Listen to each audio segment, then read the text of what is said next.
Assalamualaikum warahmatullahi wabarakatuh. Waalaikumsalam warahmatullahi wabarakatuh. Alhamdulillahirabbil alamin wa bihi nasta'in ala umuri dunya waddin.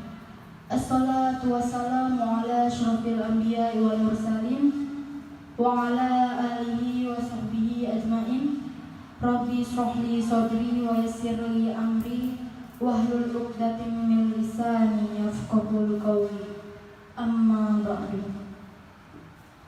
Pertama-tama dan yang paling utama, marilah kita panjatkan puja dan puji syukur atas kehadirat Allah Subhanahu wa taala yang telah memberikan kita beribu-ribu nikmat sehingga kita dapat berkumpul di tempat yang insya Allah diberkahi olehnya. Dan tak lupa pula salawat serta salam semoga tetap tercurah limpahkan kepada Nabi junjungan besar kita, Nabi Muhammad sallallahu alaihi wasallam. Allahumma sholli wa sallim wa barik alaihi. Yang telah membawa kita dari zaman kegelapan, dari zaman kesesatan hingga zaman yang terang benderang seperti sekarang ini. Baik jamaah rahimakumullah, bagaimana kabarnya sekalian? Alhamdulillah. Semoga kita selalu berada di lindungan Allah Subhanahu wa taala dan selalu diberi keberkahan hidup dan kesehatan. Amin. Berdirinya saya di sini, saya akan menyampaikan ceramah yang berjudul dengan bagaimana cinta dalam pandangan Islam. Cinta dalam pandangan Islam yang kebanyakan orang tahu singkatannya adalah cerita indah nyaris tanpa akhir. Maksudnya adalah setiap cinta pasti pernah merasakan sakit hati, pernah merasakan rasanya dikecewakan, pernah merasakan rasanya putus cinta. Yang kemudian dalam sebuah percintaan itu ada kenangan yang memang tidak bisa dilupakan.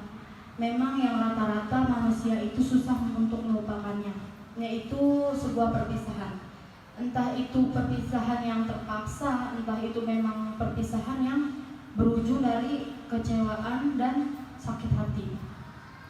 Jadi untuk apa sih kita mencintai? Memang mencintai yang bukan roh kita, yang ujung-ujungnya bikin kita kecewa dan ujung-ujungnya bikin kita sakit hati.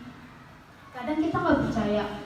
Coba deh kita hitung seberapa banyaknya kita rasa kecewa kita kepada orang lain dan rasa sakit hati kepada orang lain dan orang lain yang memberikan kita sakit hati.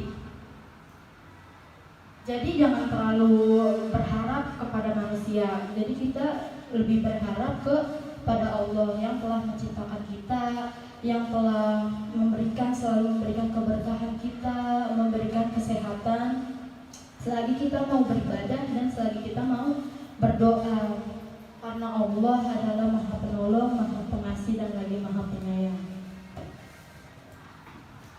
Jamaah rahimakumullah, cinta dalam pandangan Islam juga hukumnya haram. Cinta yang bagaimana? Cinta yang lebih mengarahkan atau lebih mendekatkan dua insan itu kepada perzinahan, seperti halnya pacaran. Seperti halayak banyak anak muda zaman sekarang yang memang pacaran itu dijadikan kayak lebih ke hubungan halal ya, kayak layaknya suami istri, kayak layaknya seperti memang sudah halal gitu. Dan itu terlalu jauh ya, terlalu mengedepankan hawa nafsu sebagai pelampiasan keinginannya sesaat. Jadi kenapa maksudnya di sini mengedepankan hawa nafsu? Kayak seperti kita melihat orang lain memang yang bahasa sekarang itu adalah bucin ya, dibucinin gitu, kayak dibawain makanan, dijemput, pokoknya pacaran, boncengin sana sini kan anak zaman sekarang. Terus kita ngerasa kayak, ih mau nih pacaran biar kayak dia enak banget, ada yang ngejemput, ada yang ngasih makan, ada yang nganterin makan malam-malam kan enak gitu ya. Tapi di situ kan kita jadinya kayak mengedepankan hawa nafsu kita, bukannya kita malah ingat dosa, jadi kita malah mengedepankan hawa nafsu kita gara-gara melihat orang itu enak gitu pacaran kayak gitu. Jadi kita lebih mengedepankan hawa nafsu, sehingga kita lupa bahwa di dalam keenakan itu tuh, di dalam yang kita lihat bahwa itu enak dengan perzinahan itu menimbulkan dosa yang sangat besar.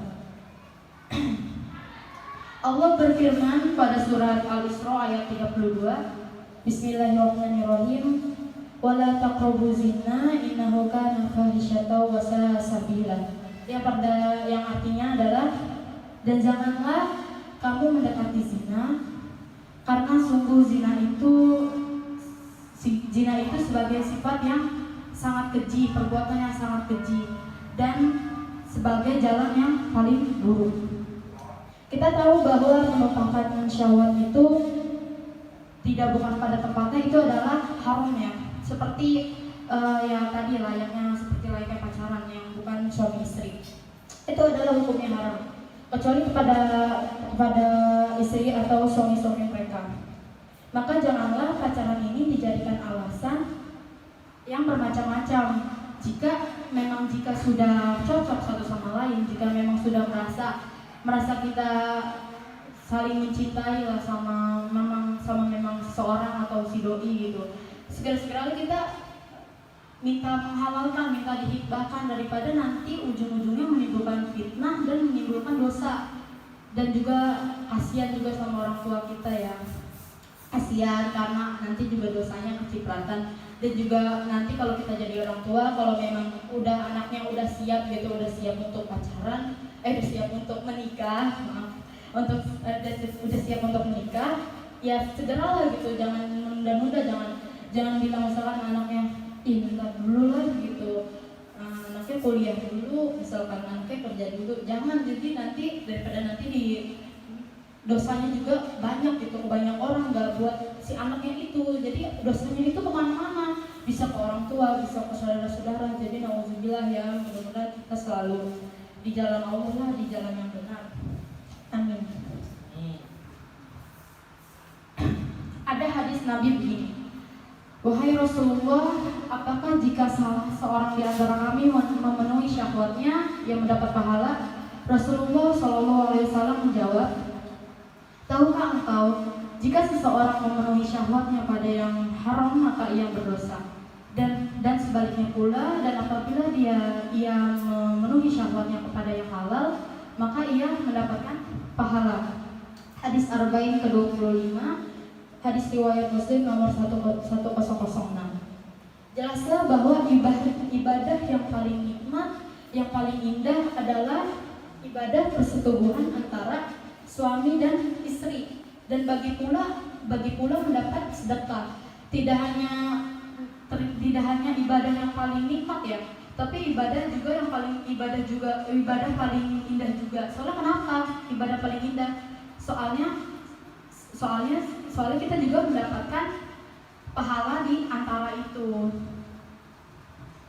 Maka dari itu, apa yang tadi saya omongkan, jika memang seseorang sudah saling mencintai, sudah memang siap untuk menikah gitu, karena emang syarat-syarat menikah di Islam itu mereka siap untuk memenuhi syahwatnya, itu harus segera dinikahkan, daripada memang terus-terusan menanam dosa dan menimbulkan fitnah.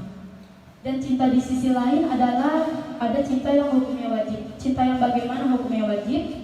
Cinta yang memang mengedepankan dan derajatnya yang paling tinggi dan yang paling tulus, dan yang memang itu harus menanamkan cinta dalam hati kita, yaitu cinta kepada Allah dan cinta kepada Rasul dan cinta kepada kitab kita, yaitu kitab Al-Quran. Bagaimana sih contohnya gitu cinta kepada Allah? Yaitu dengan sholat 5 waktu dengan tepat waktu, jangan dilalaikan, jangan dinanti-nanti, dan juga rajin mengaji ya, seenggaknya malam Jumat lah seminggu sekali yasinan. Terus juga bisa dengan mencari ilmu, walaupun itu ilmu umum atau ilmu agama, yang penting itu thalabul ilmi. Yang penting itu kita gimana niat kita buat apa, yang penting tuh niat kita semuanya kok yaitu kayak ibadah kepada Allah gitu. Dan juga ada cinta yang seperti cinta kepada barang ya, cinta kepada misalnya cinta kepada barang-barang yang kayak perempuan gitu, kayak suka mengkoleksi tas, suka mengkoleksi sepatu, ataupun suka mengkoleksi make up ataupun skincare lah atau semacamnya. Itu juga kita harus tahu, boleh untuk menyukai suatu barang, Allah tidak melarang. Tapi Allah di sini kayak dikasih nih gitu, kamu mencintai itu, apa manfaatnya? Kamu mencintai itu, apa dampak buruk dan baiknya bagi kita?